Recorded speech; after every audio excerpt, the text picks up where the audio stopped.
కానీ ఈ మాదిరిగా పదవిని దుర్వినియోగం చేసి ఈ మాదిరిగా చేయడం మొదలు పెడితే ఇదే చంద్రబాబు నాయుడు గారికి వైఎస్ఆర్ కాంగ్రెస్ పార్టీకి చెందిన ప్రతి కార్యకర్త తరపున చెప్తా ఉన్నా, నెక్స్ట్ వచ్చేది వైఎస్ఆర్సీపీ 2, జగన్ 2 పాలన వస్తుంది.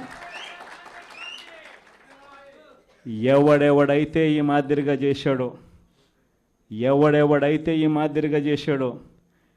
ఎవడిని వదిలిపెట్టమని చెప్పి సందర్భంగా కూడా ఖచ్చితంగా చెప్తాను. వీళ్ళందరినీ కూడా చట్టం ముందర గట్టిగా నిలబెడతాం.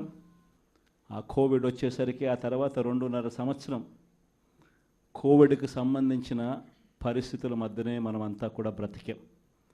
అందుకే పాలనలో ప్రతి అడుగు, ప్రతి నిమిషం, ప్రతి విషయం ఆ కోవిడ్ సమస్యలను ప్రజలకు ఎలా తోడుగా ఉండాలి అనే విధంగానే ప్రతి అడుగు పడుతూ వచ్చింది. కాబట్టి కార్యకర్తలకు బహుశా చేయగలిగినంత నేను చేయలేకపోయాను అని చెప్పి సందర్భంగా ఖచ్చితంగా ఒప్పుకోవాల్సింది. కానీ ఈసారి మాత్రం జగన్ 2లో ప్రతి కార్యకర్తకు అండగా తోడుగా ఖచ్చితంగా ఉంటాను అని కూడా ఈ సందర్భంగా చెప్తాను. ఈసారి జగన్ 2లో ప్రజలకు తోడుగా ఉంటూనే మరోవైపున కార్యకర్తలకు కూడా అండగా, వాళ్ళ ఇంటికి పెద్దన్నగా, వాళ్ళకు తోడుగా ఖచ్చితంగా ఉంటానని సందర్భంగా ఖచ్చితంగా చెప్తాను. వీళ్ళు దిక్కుమాలిన పాలనలో ఏ మాదిరిగా పాలన చేస్తూ ఉన్నారో కూడా మనమంతా చూసాం. మన తిరుపతి మీ అందరికీ కనిపించుంటుంది.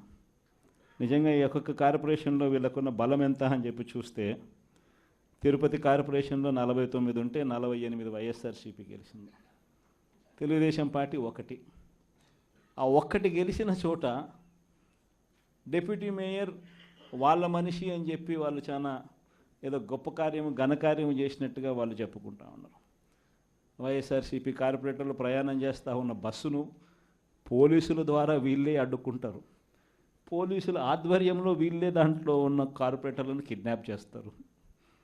మళ్ళీ వీళ్ళే ఎన్నికల్లో మేమే గెలిచాము అని చెప్పి డిప్యూటీ మేయర్లుగా మావాడే గెలిచాడు అని చెప్పుకునే కార్యక్రమం.